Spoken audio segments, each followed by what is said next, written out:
Welcome back to Thru the Ringer. I'm your host, Tate Frazier. Welcome to 2025. We're glad to be back. And joining me, as always, in studio, come on, Cousin Sal. Let's go. New Good to year. see you. We're supposed to be in a new studio. We've been promised. We were not. I don't mind this.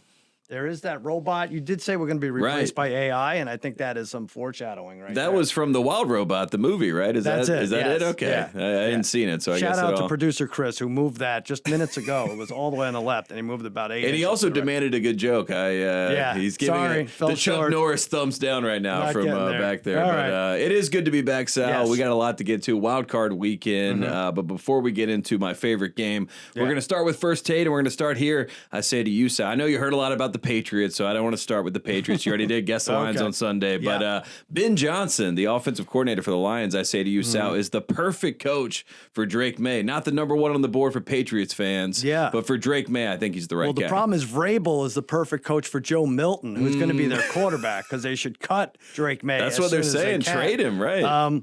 I have no idea if this is true. Tate. Why? So he's perfect because they went to the same school. They're both quarterbacks. They both went to North Carolina. All right. That happens to be my alma mater. Here's what I'll say. I know it's exciting, but that only goes so far. And it's great when all the Knicks are from Villanova and they get together and stuff. But I don't, does Drake May have Amon-Ra St. Brown? Does he have, Jahmyr Gibbs? No, he's got booty. He's got literal booty out there. Yes, exactly. He's got booty. So, listen, I want the Patriots fans to get whoever they want so that they can, if it's Vrabel or Johnson and they got Drake May, and that way when they go 4-13, like, you know what? It's no one's fault but your own. You guys picked this. You guys determined this. It's a manifest destiny of sorts. Next up, Sal, I say to you, the college football playoff semifinals should not be called the Final Four. This is a cease and desist. Oh, I am over this, Sal. There's only one Final Four, and it happens in March/April. You're so mad. Yeah, I'm upset about it. Do you know they're hanging nets on the goalposts for like Ohio State to cut down after they win it? No, they aren't. That's a slap in the face, too.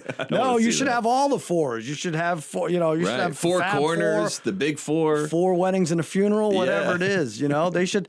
Fantastic Four. If they start calling this college playoffs the race to 69, then we're going to have a problem. Well, I think they should call it the Fantastic Four, and then they can deal with DC, Marvel, whoever they got to deal with. Yeah, so even the NFL, who steals everything, right, doesn't call their Final Four the Final Four. It's a conference championship. Come on. So, trademark, cease and desist. We're coming after you. Last one, Sal, last First Tate. I say to you, comeback player of the year, much maligned, much talked about. The criteria is too confusing, Sal. Nobody knows who the comeback player of the year is. In fact, it looks like Joe Burrow is the favorite right now to win this award. He's the favorite. I think you can get him on FanDuel -250 or -270. But a lot of it is because Sam Darnold, voters didn't know if he was eligible up until like week 19. They're like, no, you can't just be a backup and get the vote. Now, Joe Flacco last year was the one that won it after about 6 weeks of glory. Should have been fine, right? Exact same thing. But now people didn't know, and now the votes are in. They're like, no, we will accept Sam Darnold votes. It's I think Big Dom should win it. Remember, that guy was banned from the league. And now he's everywhere. Comes back. Right. The Eagles win the division. He's kind of like the shadow head coach. Like he's like Sirianni. He's like, it's like Robin Big,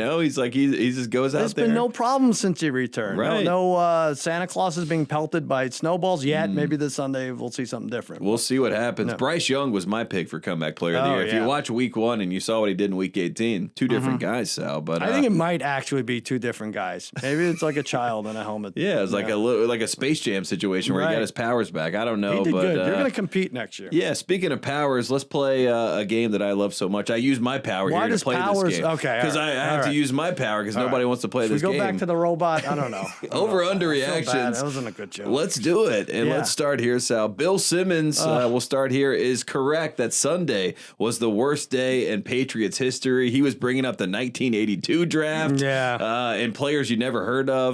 This is, Simmons. This was a great day for him, but I know you enjoyed watching this under reaction. Worst day ever. For me. Yes. Yeah. No, they looked at overreaction. Look, this is stupid, right? Why? Yes. Why is he belly aching? Because they didn't get the number 1 pick, which he doesn't even know what person that would be, what player. Nobody if they does. Trade it. He doesn't know what value he would get for that. You're walking around with a coin. You have no idea what it's worth. Right. It's like a wheat penny. It's ridiculous. It's dumb. Listen, worst day of the Patriots organization wasn't Sunday. It was Monday when Bill was at Raw, and one of the Bella sisters are like gyrating, and he has to look stare at his phone. Right. You know, he's got to make updates. He's got to look at the draft board. NBA draft machine, whatever the hell he does, the player trade machine. Anyway. Yeah, he's trying to figure out where Jimmy Butler's going to go. That was the worst day. He was locked in.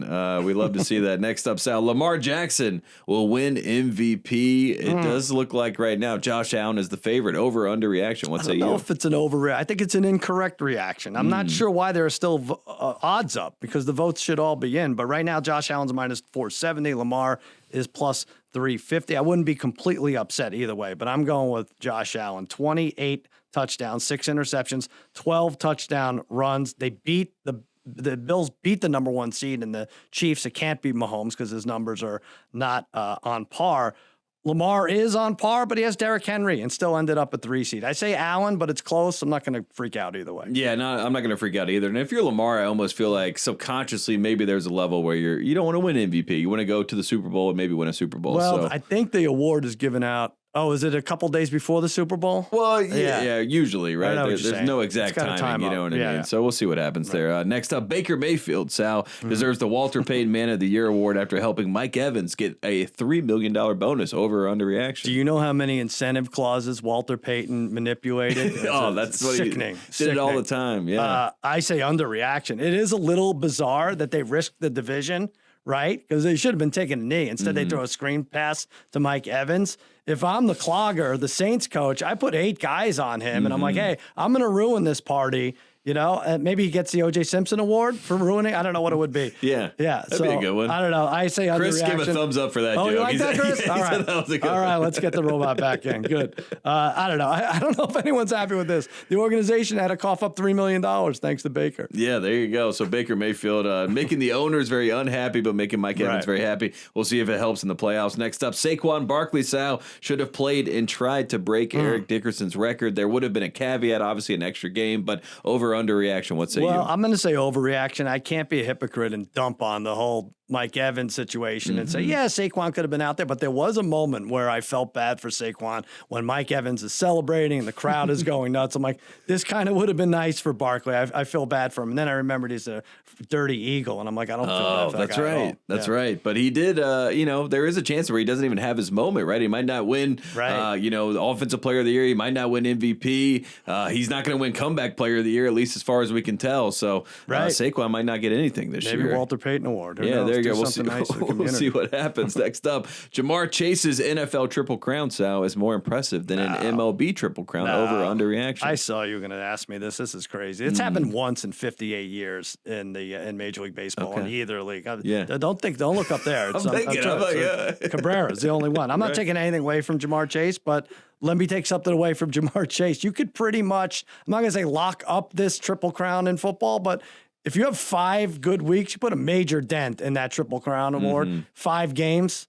It takes a lot more than 5 games in Major League Baseball to get there. You have to be there. If you're Ohtani, you have to have a great summer and beyond. However, you're going to win this Triple Crown. I will say the Triple Crown in horse racing is probably the most coveted, right? Probably the hardest one. Yes, we would say. So that would be number 1 on the list. Yeah, yes. we'd be right there. Next up, Sal, bowl game, quote unquote stunt celebrations have gone too far. The Pop-Tarts Bowl, the Mayo Bowl. Obviously, there's a lot of these in the bowl world, Sal. Yeah. But over or under reaction, what say you? I'm going to say overreaction. I don't think they've gone far enough. Okay. Tate. I think the Pop-Tarts Bowl would agree. Keep it going. Do the Chili's Bowl, and the players bring out sizzling fajitas and still try to play. I mean, that's one way to not opt out. The Pop-Tart Bowl is kind of episodic, right? Like you couldn't really watch there's a chance that we get a movie out of without this, not knowing the skits involved last year. Right. Ben Schwartz is the strawberry Pop-Tart, and coming to theaters in 2027. It does feel like the Pop-Tart Bowl is creating a cinematic universe right before our very eyes. And then the Mayo thing, that was Flavor Flav all along. For like years, he's been the guy. Yes. And years he's been in that costume. Wow, that's crazy. Yeah.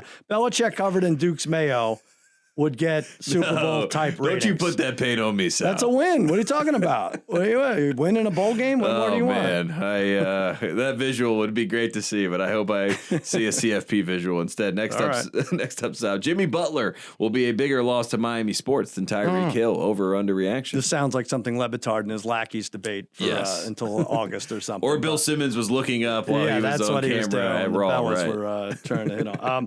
I think fans should like Jimmy Butler more than Tyreek Hill. Me too. But in terms of how much impact it has with either of them lose, it's kind of the same, right? They're not top 2-3 teams, right? So I don't know if missing either of these is going to matter. Yeah, and it was a kind of a worse situation with Hill, at least with Jimmy Butler. He's gotten you to the finals. He's tried, and now we can move on. Next up, Sal. Over the break, Sal and I watched a combined over 12.5 minutes of Aaron Rodgers' new doc, Enigma. Over or under reaction, Sal? You think we both watched over? I mean, I guess we could figure it out. How many minutes did you watch? I'm gonna go about 3 minutes, and that was a clip I saw on Twitter, and I watched that clip, and I felt like I got it. All right. I did some ayahuasca, hugged a guy, seemed pretty happy. 3 minutes is good. I'll add a tight 0 to that. Okay. So that puts us under. Although I did watch the clip where Aaron Rodgers throws the flea flicker to Devontae Adams and almost tries to get him murdered. Yeah. I watched that on a loop for a good 4 minutes. I don't know if that counts towards the Enigma stuff. I think it does count, but we're still going to hit the under there. Yeah, we're still under. Congratulations to all the bettors that are watching this live. You got it. Next up, Sal, Rex Ryan would be the best choice to be the next and the former head coach of the New York Jets. Over or under reaction? Under reaction. Give it to Rex. This is how you do it, right? You just go on whatever show you're on and say, hey, I'm the man. They're going to hire me. And then everyone in the front, and Woody Johnson's so old, he's like, did I say that? Maybe I did. Yeah, he's like, actually, I did have a good time when he was here, right? Is that how J.J. Redick got the job? I think so. The same. Stephen A. Smith is going to be flapping his gums about the Cowboys. I like the idea that Mike Tannenbaum was brought in to find the next GM, and he looked all around and he said, I just keep seeing myself. I guess it's me. I guess I'm the guy. Yeah. I don't know how it, the foot fetish thing, has he seen counseling for that? I'm not sure. What was that? But I think it's okay now. I think everybody's okay with it now. Yeah, it's different. 10 years ago, not so much. Today, everybody's in on it. He's already got 1 foot in the door. That's what everyone's saying. So Rex Ryan, bring him back. We'll see what happens. Next up, Sal, let's talk some hockey. Alexander Ovechkin breaking Wayne Gretzky's, the great one's goal record, should be getting more attention. Over or under reaction? I think overreaction. I think it's getting the appropriate amount of attention. In fact, if we go like 45 seconds longer, it's too much. It's too much attention. Okay. No, I'm joking. What does he need? 23 or 24 goals? I'm looking to the hockey guys back there. I don't buy that he needs to hit the record for playoff goals. Like people are like, well, if he breaks Gretzky, he's got to get the 1,016 or whatever. It's like, no. That doesn't work like that in any other sport. I'm sorry. It's like, we didn't do that. Bonds beat Henry Aaron. We didn't count playoff games. If someone is going to beat Brady for touchdown passes, you don't count playoff games. So I'll stick to that. But otherwise, we've talked about it a lot. Yeah, we've talked about it. That was about 20 seconds there. So shout out to the NHL. We got you covered here on Thru the Ringer. Last thing, Gretzky did say 100% of the shots you don't take, you miss. You know what I mean? That's or something like that. Yeah, that's something bullshit. Yeah, but that's what he said. I looked it up. That's what he said, true. Sal. I promise. And Michael Scott said it once upon a time. Michael Jordan, I think, tried to co-opt it at one point. Oh, really? A lot of people have fought for this one, but I say to you, Sal, I will bring a Bojangles franchise to Los Angeles in 2025. This is me taking my shot. I want to bring the best chicken and biscuits to the West Coast. So, I wish you luck. I'm going to say underreaction. You are absolutely going to do this. How much do we need? I just looked this up. So you need $1 million net worth. I'm going to say overreaction. Oh no! Okay. Yeah, I don't have that liquidity. I need to have 500,000 at least. Liquidity doesn't mean like Pabst Blue Ribbon. Well, I need to have a lot of water. It seems so. I got to go figure that out. Stay hydrated. Construction. I'm going to need 1.3 million. So now the numbers are just adding up here. Soft costs, whatever those are, Sal. 200,000. Opening inventory is about another 30,000. Insurance looks like it's around 10,000. So you're going to have to sell your season ticket. Like you're going to sell. You asked me what I wanted for Christmas. I want a Bojangles. So Chargers Raiders tickets, $400,000 each. You got to put you on the map. I got to bring this chicken to the West Coast. I got a great spot in mind, right on the PCH. There's a place called Malibu Fried Chicken. Really? We're taking them out, Sal. We're putting it right next door. Let's do it, man. Right across the street from Nobu. So Bojangles. We didn't make this up. We did. There was an article saying, "Hey, you want to open a There was Bojangles?" a promo, like a sponsored post. It was like you could be the next person to bring chicken to the West Coast. And it should have been me. Actually, Joel Solomon, who helps us with the show. Babyface, yeah. He's the one that saw this and shared it with us. You need someone who has like $250 million to back it. I don't know who it could be. Oh, man. sometimes maybe like a Tannenbaum thing where you don't have to look too far. I gotta go make some phone calls right after the show. We'll see what happens. I'm out. Let's call the Riverboat captain, and let's see what prop culture we got this week. Sal, we got a fun one. What's the most absurd sports prediction that will come through in 2025? And we got the odds right here. First up, the favorite, the Commanders, will change their name back at 5-1. We got Jerry Jones will win an Emmy. We just saw him in Landman at 10-1. We got Bronny James and Angel Reese will start dating at 15-1. Dion and Shedeur Sanders will end up on the same NFL team, 125-1. And the field at even odds. What do you expect to see, Sal, in the new year? Well, I'm going to go field. I do want to talk about Jerry and Landman because that was phenomenal. Well, we'll come back to that. Amazing act. Oh, really? That's your date? Well, I think that's my pick. Go ahead. You give it. I'm just going to say good value there at 10-1. It does feel like Jerry can't do a lot right when it comes to football, but it feels like the big screen he's meant for it. He's a blockbuster. He knows what he's doing. People are tweeting me. He's going to win an Emmy before a Super Bowl, and I'm getting mad. I'm like, oh God, he is. He really is. Well, he said he's going to win an Emmy, and then ironically he's going to forget to thank his kids, who he's all over. Well, he said that he wanted a trophy, Sal, before he goes. All right. So this, that's what count. It's going to be. You know what? I am going to go off the board. I'm going to say field, and I'm going to say, this whole Caitlin Clark-Bronny thing, like who would win? I feel like she gets fed up sometime around March. Like, you know what? I'm going to challenge this guy. The match. I'm going to challenge him to the game, and he is stupidly going to accept over his father's objections, Bronny is, and they're going to play, and she's going to win 11-2. It'll be for charity. It'll be for Meals on Wheels or something. Yeah, she'll win 11-2, and that'll be it. That'll be the last we see of Bronny James. That's my sports pick. I'm going to parlay that, Tate, with you taking a knee at midfield in August. Okay. And getting engaged. Oh, wow. This is going to be Carolina right there on the field. Lombardi and Belichick looking on. Yeah. Good job by you. Perfect. Hopefully Belichick's girlfriend's there as well. Yeah. We got everybody. We got the extended family. What a year it's going to be. Yeah, it's going to be a great year. And your gal, Belichick's gal, become BFFs. Oh, man. What a future. I like what 2025 sounds like. And I told you, I like Jerry Jones winning an Emmy. So a lot of good things happening in 2025. Stay tuned. Stay right there. We'll be right back after the break, and we're going to look ahead at Wildcard Weekend. I'm going to have a Sal. better robot joke when we get back. Stay tuned.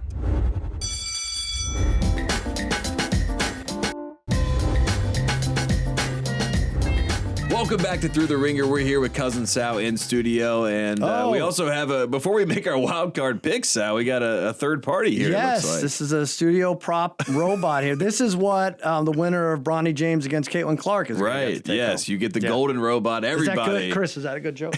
Everybody's been clamoring for that golden robot. When you see that, you know that person is a champion. Yes. Obviously, everyone's vying for this. I don't know. The other stuff makes sense. The R is for the R is good. The R is good for Rosillo. I don't know. Right. Yeah. All right. Oh, man. We got some good stuff to hit. Let's do some wide look aheads, and let's start with the Chargers, Sal, taking on the Texans. First off, is this the best? This could be, it doesn't feature your sport that much, although there are college basketball games. But I'm excited for Thursday through Monday. Of course. A very important game, or 2 or 3, every single day. Every single day, and we get Texans plus 2.5, so they get the home game, but they get points at home. Yeah. The total 42.5. Last year, Texans made some noise in the playoff. This year, it does feel like everybody has turned on the Texans. Who do you like in this one, Sam? Well, this is a Shakey's game. Like our fantasy kickout league for years would have the banquet at Shakey's right there on Santa Monica Boulevard. Yeah. And it was terrible food, obviously. We'd eat Mojo potatoes and watch You guys Matt said Schaub. it was pizza from the 1960s. Exactly, yes. You can taste it. So literally good you can from taste the 60s, eating it in their 2000s. I haven't decided. That's what I'm going to tell you for most of these games. Texans, like you said, not exactly hot. We loved C.J. Stroud this time last year, and yet I bet the Browns. I love the Browns going into Houston, and they got walloped, and that set me on a tailspin. I had a terrible playoff record, but I don't know, I have to think about it. No way you're going against your Chargers here, Tate. Right? No, I'm going to take the Chargers. And defensively, the least amount of points given up in the league this year. I do like what Harbaugh's been able to do with this team. Herbert seems like he's in good spirits. And, if you could just put down on the record, you won one playoff game for this season, I feel like that checks the final box of a great year for the Chargers, right? You got back in the mix. You got to the playoffs. You got one win. And you get rewarded by having to go to Kansas City to face them potentially, if things break how you'd expect. But at least least you got one. Not to mention, if the Chargers play the Broncos in the AFC Championship at SoFi, you could sell those tickets for half a franchise fee. I am moving my way towards a Bojangles. Wouldn't that be great? That's every step is towards a Bojangles. Thank you, Los Angeles Chargers. Thank you, Jim Harbaugh, for making this season a rousing success. Next up, line look ahead. We got Steelers taking on the Baltimore Ravens, a rivalry game in the playoffs in the wild card weekend. Minus 9.5 this one. Baltimore total 43.5. Who do you like here, Sal? I thought that was high. 9.5 for a division game. I know the Steelers are playing their worst football right now, and yet I think they're pumped to play the Ravens, and I know it's going to be super cold. A lot of these games are going to be cold. Maybe not the one you mentioned, which is basically indoors, but we've seen a lot of 18-16s. I know they thumped them earlier in the year, the Ravens did, but we've seen a lot of close games. I think it's going to be under. This is not fair to do to Al Michaels to send him out there. Oh, this is man. very, very bad. Yeah, this is going to be a tough one. And I do feel like Baltimore, it's just one of those games where this is the last person you want to see. Like, if you got the Chargers coming to town, maybe you got a brotherly matchup. You know, Harbaugh's never beat his brother, so maybe that's nice. You feel better about that. But getting your rival coming to town with nothing to lose with the point spread this big, I just feel like it makes you like the Steelers. But the Ravens are obviously the better team. They've been better. We saw them play a couple of weeks ago. They dominated that game. So all signs tell you it has to be Baltimore, but there's something in my gut, Sal, that just likes Pittsburgh points in this one. So I know. Throwing it back at you. I need time to think about it. I'm sorry. You need some more time. He's going to think about it. You're going to marinate on it. Yeah, you're going to rub the golden robot and get some, some good mojo here. Next up, we got line look ahead. Broncos at the Buffalo Bills. Bills minus 8.5 in this one. And the total right here is 47.5. We can talk that over under there. I like the over in this one, Sal, despite the cold weather. But who do you like in this game? I think this one's a little low at 8.5. I would have guessed a little higher. I don't take anything away from that week 18. Like, the Chiefs did not care about winning that game at all. Carson Wentz was put on with like a bunch of school children there. Kept Joe Burrow out of the playoffs as well, which I feel like people didn't talk about that enough. You know, they completely laid down, and that's the one guy that's been able to beat them in the playoffs. So very strange. Joe Cool should feel good about that. Yeah, so then that was that, and Josh Allen didn't play, but he played one drive or one play, and he was out. So week 18, throw it out the window.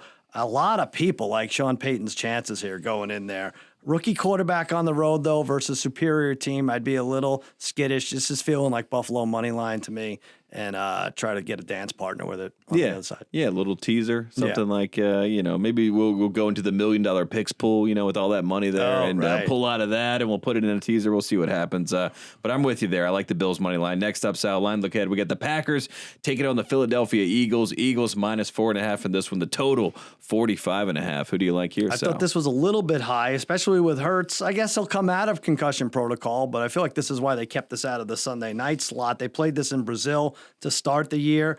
Who would have thought that game would have mattered, by the way? I pulled up that game and watched kind of the key moments in that one. Jordan Love gets hurt, but you're just watching that. You're like, this felt so stupid and inconsequential at the time, and now it's a playoff Think about that. The Packers are actually going to make the playoffs. After that, Willis doesn't even get the Hail Mary off. He gets and then he ends up winning 2-3 games, whatever it was. So the Packers are coming into this. They have a little bit of playoff experience. You can't think of them as the young guns anymore. They went to Dallas. They won that. They demolished us. They played well against San Francisco, I think. Jordan Love's got some experience. I think it's a shade high.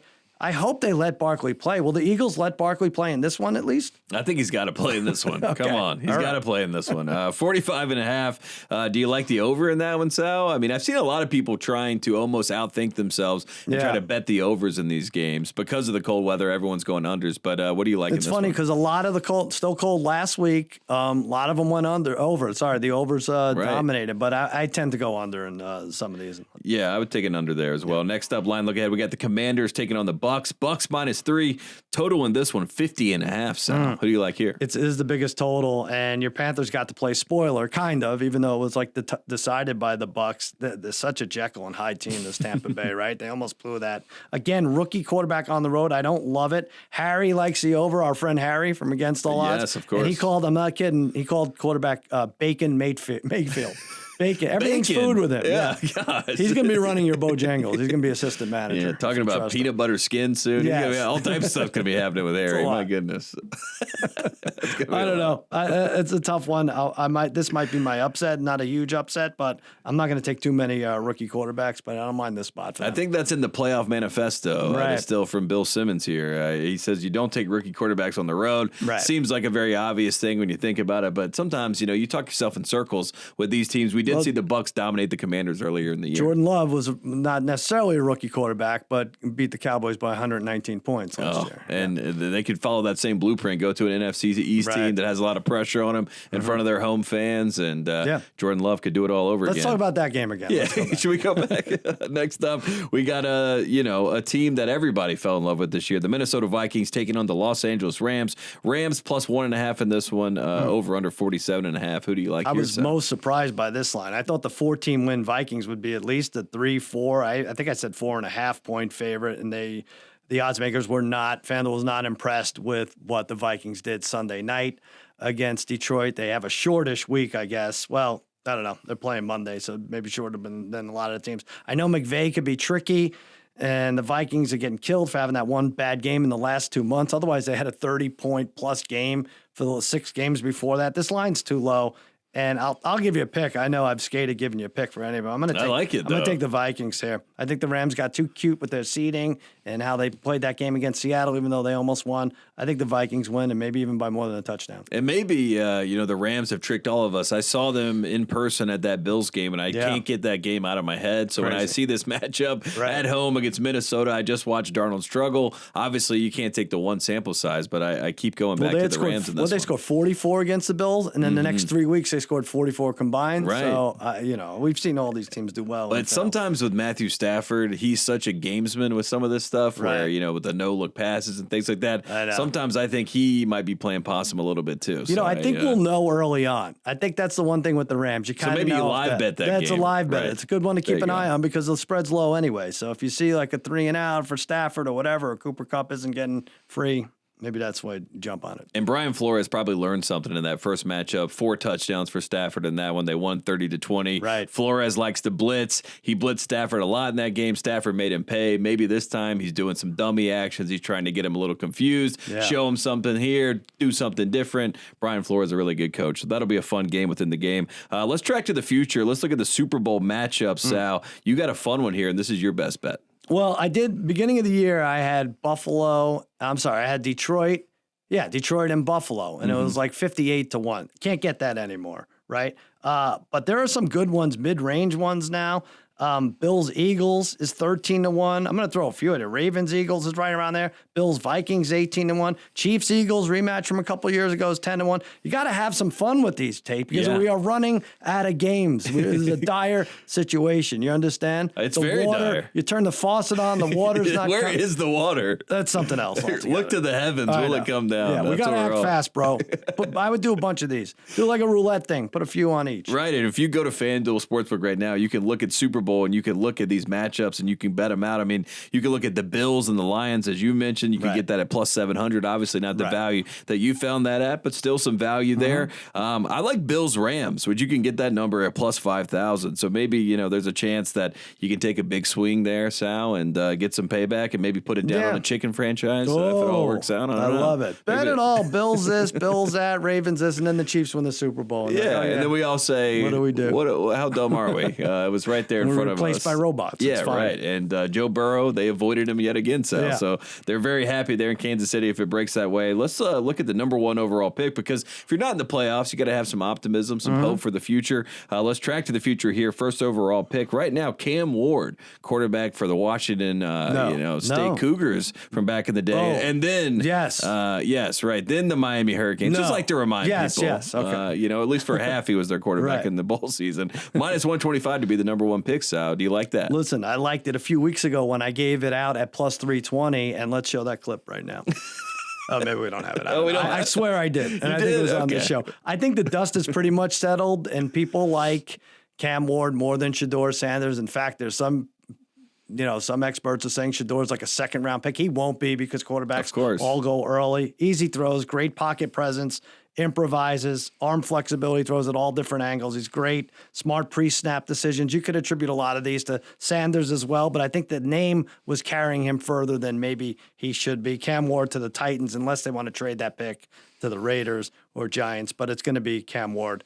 Barring any setback. If he loses to Rich Eisen at the combine in the 40-yard dash, then That might hurt him a little bit, but yeah, I like Cam Ward there as well. And the fact that it's already at minus money kind of tips your cap to what Tennessee's thinking there with the number 1 pick. A couple more track to the futures here, Sal, before we get out of here. National championship. It's Ohio State versus the field. Ohio State minus 110. The field is minus 110. Who do you like here, As long as they cut down the nets, man, I'm happy with anything. don't say that. I didn't love Ohio State beating Oregon, but then I did have money on them in the beginning of the year, so we're an Oregon household. I think there is value in minus 110 because this week they're a 5.5 or 6 point favorite, depending on where you're looking. And if they advance against Texas, they'll probably be a 7 or 8 point favorite against Notre Dame or Penn State. So if those are actually the numbers set up, like I say, there is value. They're the most talented team. They just have to get it together. You know, we want to see like Jeremiah Smith. Is he in sync with Howard? Like is Ryan Day in the finals? That's what we're going to see. I think he will be in sync. I think they're good enough, and I think minus 110 is nice. Yeah, and what's the funniest outcome is usually the outcome that's going to happen, I feel like, in these times that we live in, Sal. And Ryan Day getting fired by Twitter and by Ohio State fans and by the media at large, and then going on to win the national championship is probably the funniest outcome, especially if he does it against Notre Dame, who also lost to Northern Illinois earlier in the year and fired their coach, Marcus Freeman. So for two coaches that got fired in the court of public opinion to end up playing for the national championship, feels to me very fitting for this insane season of college football. Is Belichick getting doused with mayonnaise, but I think we're past that. I think you're speaking it into existence. Man, I think it's going to happen. Last track to the future, Sal, before we let you go.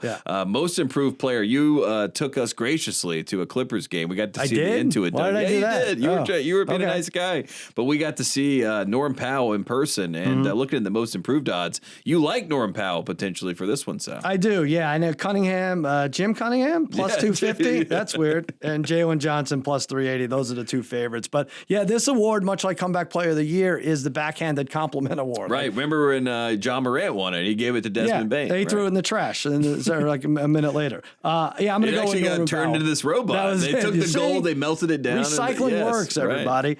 Norman Powell 9-1. He averages 10 more points per game than he did last year. He's at 23.5, which is right there with Cade Cunningham, who we're only getting plus 284. What did I say? 250? Plus 250. So, and my son Harrison has him on his fantasy team. We're always watching now Clippers games. Like, where's number 24? It's like, all right, he's not beyond the 3-point arc, so don't worry, he's not going to figure into this play. And he's kind of the perfect Clipper. He went to UCLA, a little under the radar. Now he's in LA. He's sort of the de facto franchise player while Kawhi is out. So Norman Powell, loved in LA.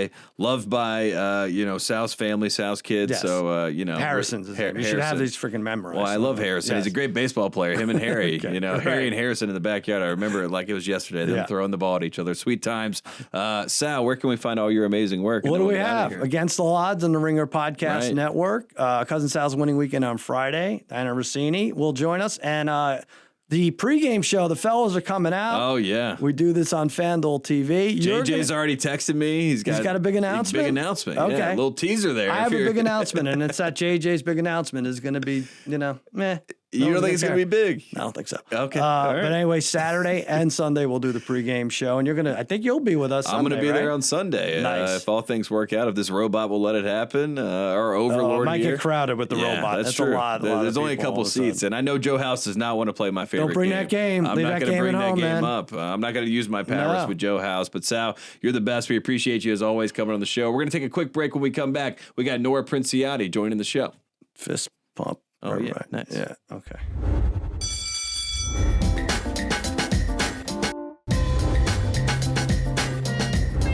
Welcome back to Thru the Ringer. Joining us now, she's back, and it's a new year, but it's the same Nora. Nora, good to see you. How are you in the new year? Great to see you too, Tate. I'm fabulous. Well, we got a lot of NFL to talk about, and I want to start with the team that you have covered for quite some time in your career, and a team that you know and that is near and dear to your heart. Of course, the New England Patriots. There's going to be a lot of stories, a lot of conversations. You and I have had a lot of conversations about this team. They need a head coach. The name that is going everywhere. Everybody wants to like Mike Vrabel. Let's start there. Is he going to be the next head coach? Is this already done? How do we feel about the Patriots and what's next for this team? I don't think it's done in the sense that I think there are some other people who would like to have their say here. In particular, I mean, the Raiders have an opening, and you have to wonder how much pull Tom Brady has in how that figures out. And he's another person who really, really thinks highly of Mike Vrabel, has a relationship there. But I do think New England wants Vrabel. And I also think that Vrabel in general has fond feelings toward the Patriots. I wouldn't go so far as to say he absolutely wants to go there and doesn't want to hear anybody else out. But I do think that you can take something away from the fact that, you know, he made sure to be free from that contract that he had with Cleveland in time to be able to do a little interview with a division rival for the Patriots, the Jets, you know, quickly enough in the process so that the timing allowed him to maybe dangle that a little bit in front of New England's faces. And you can also take something away from the fact that the Crafts then moved pretty quickly. Is the fact that they did not lose that final game and ended up losing the number 1 pick, is that fireable offense? You know, is that how we got here? Or did internally at some point the Patriots decide that Mayo is not going to be the head coach of the future? Like, how quickly did that happen? Was it the actual result of that game, or were they already maybe making eyes at Mike Vrabel across the bar? I don't think it was the last game. I think it was the Chargers game right after Christmas. The last game, you know, I think they did what you look for a team trying to lose for draft position, right? Which is that they did the tank as far as the roster management. You know, Joe Milton and the second string were in there pretty quickly in that game. And once they're in there, you have to try to win. And, you know, credit to the Bills. They pulled it off to come away with the win by losing, I guess you would say, in week 18 there.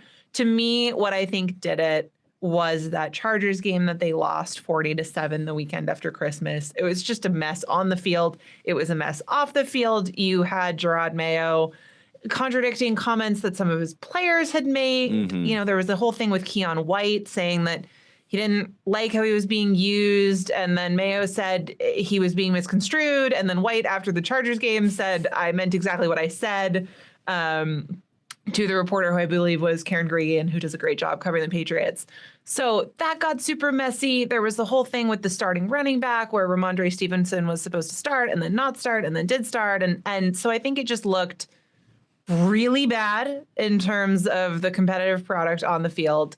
And then this just sort of like unnecessary drama and messiness that I think has been a big problem for them throughout the season also just reared its head in a bunch of ways around that game. And so to me, I think the Crafts went into the season and went through the majority of the season really wanting to keep Jerod Mayo, really wanting not to admit that they'd made a mistake this quickly. And I think it was really ultimately that game that was just too much. So I don't think it was about week 18. I don't even really think it was about Mike Vrabel, although I do think that that's a factor.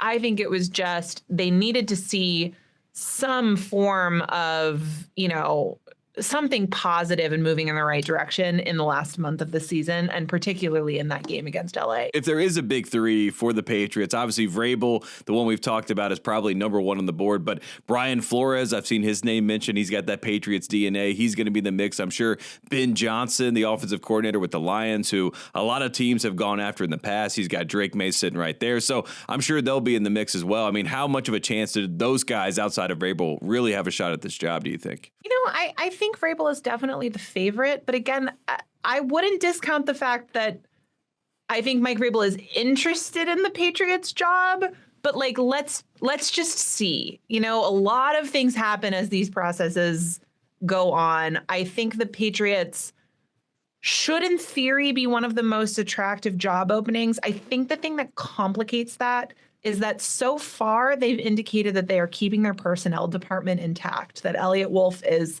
helping with the coaching search process.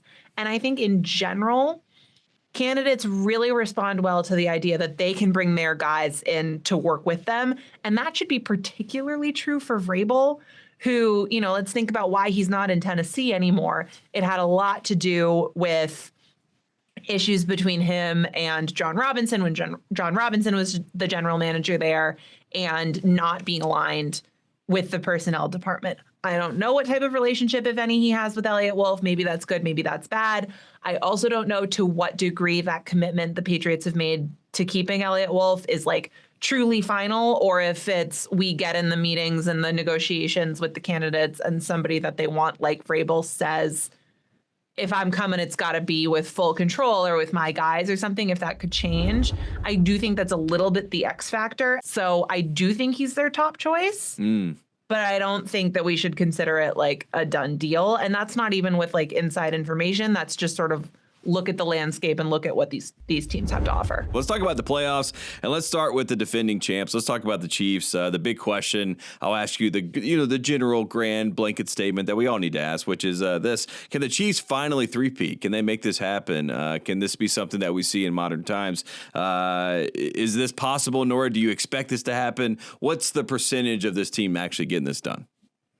Well, I think they're the second favorite to win the Super Bowl, right? The Lions, I think, have the best odds, and then the Chiefs come next. But I think that factors in some belief that the NFC playoffs is a little bit of a lighter road than getting through the AFC, having to get past Josh Allen, in particular, Lamar Jackson.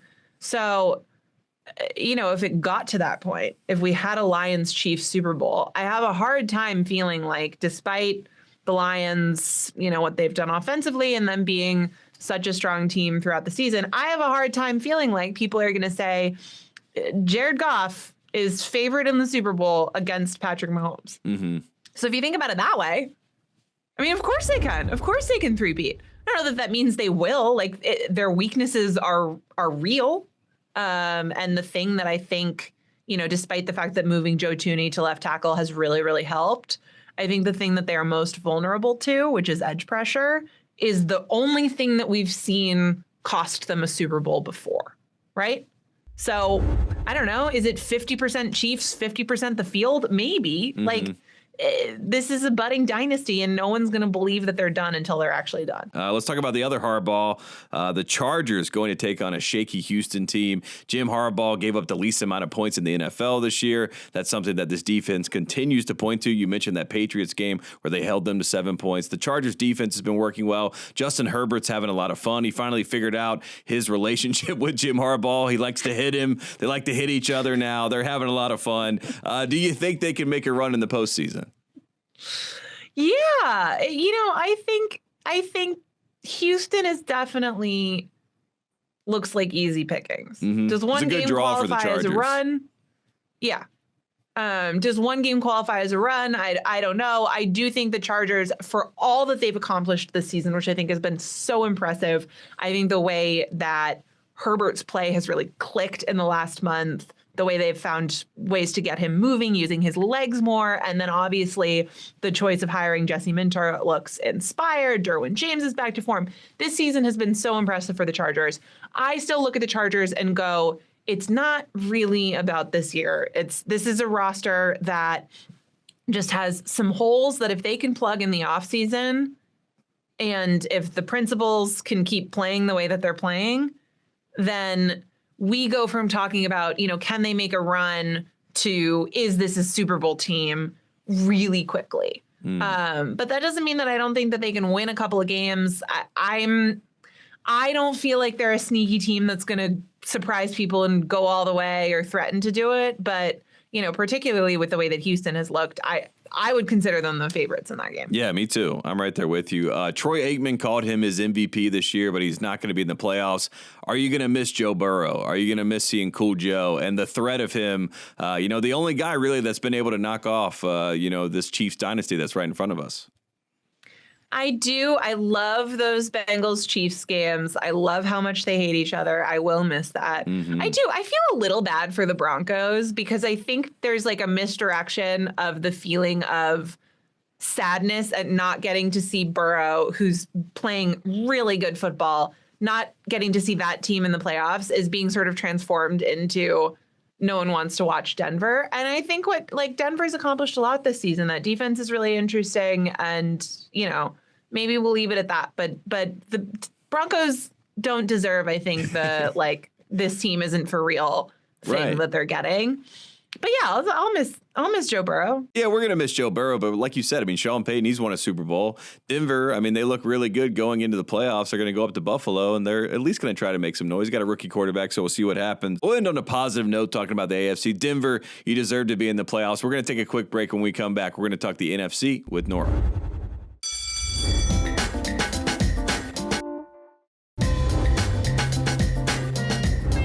Welcome back to Thru the Ringer. We're here with Nora Princiotti, and we are trying to make sense of Wild Card Weekend. It is going to be wild. We just did the AFC. Now it's time for some NFC talk. Nora, who do you like in the NFC? Who do you feel like when you shut your eyes and you forecast the future, you do your Nostradamus Nora impression here, who do you see winning the NFC? I mean, it's hard not to go with Detroit, right? They've been...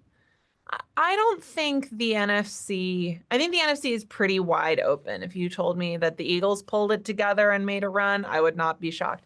If you told me that the Packers pulled things together and they found a way because they've been close against the Lions to get it done, I would not be shocked by that either.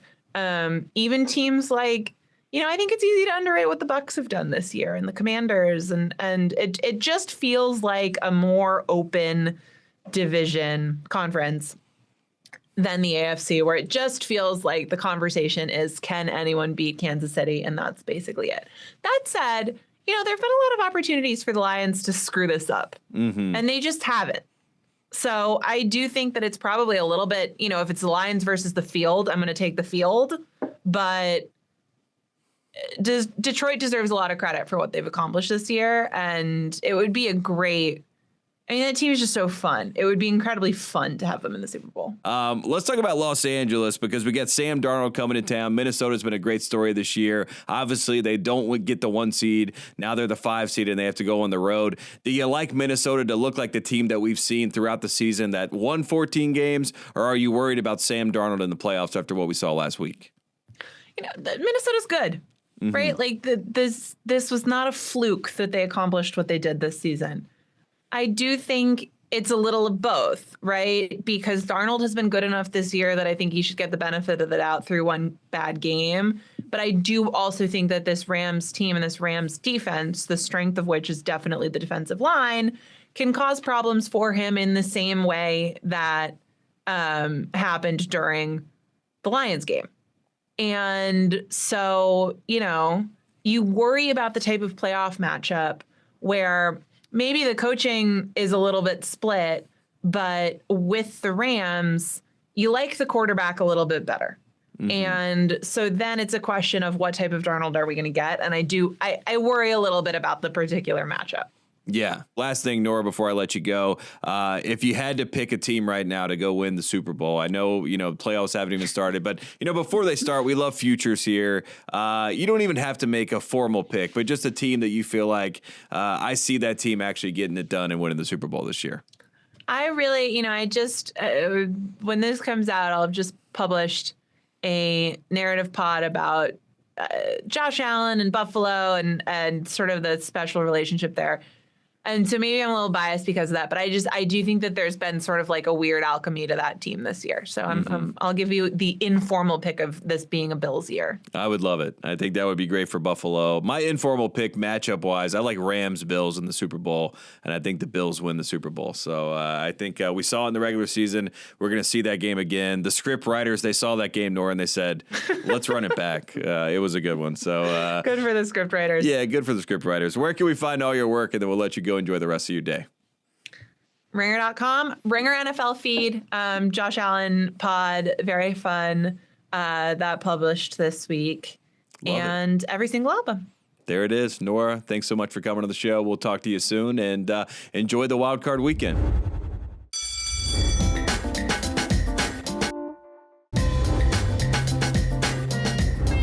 There you have it for another edition of Thru the Ringer. Appreciate you tuning in. Thanks to Cousin Sal, as always, for coming on the show, and thanks to Nora Princiotti for breaking down all things NFL. We'll be back next week after a wild card weekend, and we'll see you then on Thru the Ringer.